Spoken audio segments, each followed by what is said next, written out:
I would like to tell you a little story. You have a moment, don't you? I know you're very busy, but I promise it won't take long. You see, it's a story of two kings. The first was a king of iron.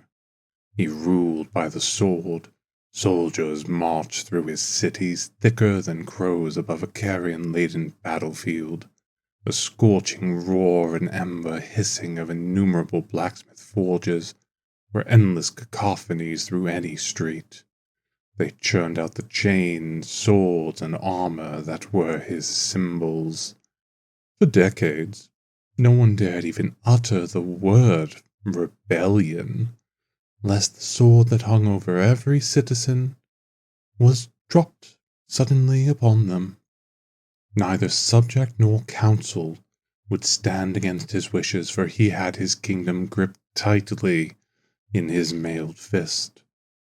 The problem is that no one truly likes being reminded about the sword that hangs over them. Well, that's among the problems at least. The true problem is that iron is brittle and prone to rust if even the smallest area is left unmaintained. This rust that can spread and compromise the strength of the whole blade.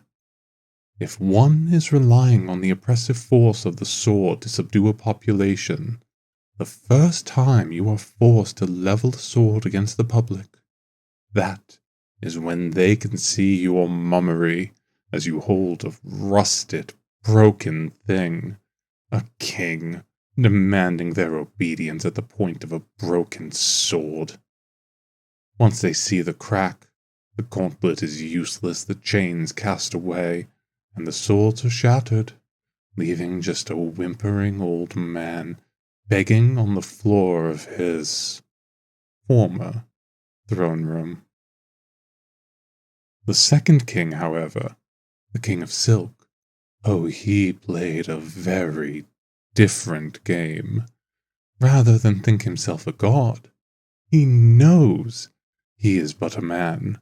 People will resist being shackled, but silk is so pleasurable on the skin. People consider silks a grand gift. He offers the poor silks, distributes the wealth among all. But make no mistake, this is not for beneficence's sake. Without that ever-present threat, rebellion grows listless and nobles passive. They don't realize the silks they've been so freely given are nooses that they all too happily tied around their necks. No one minds the silk. They think it's comfort and decadence. But the longer they wear it, the tighter it grows around their ever-fattening throats.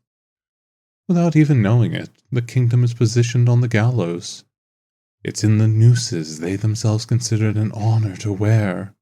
Men fought for the finest spots on the platform on which to stand.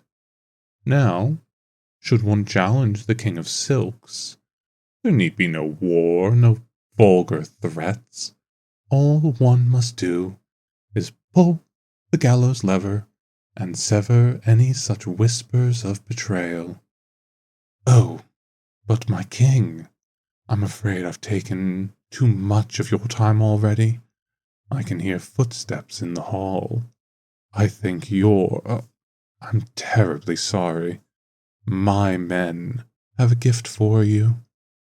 The finest silk. It has been my pleasure to serve your Majesty.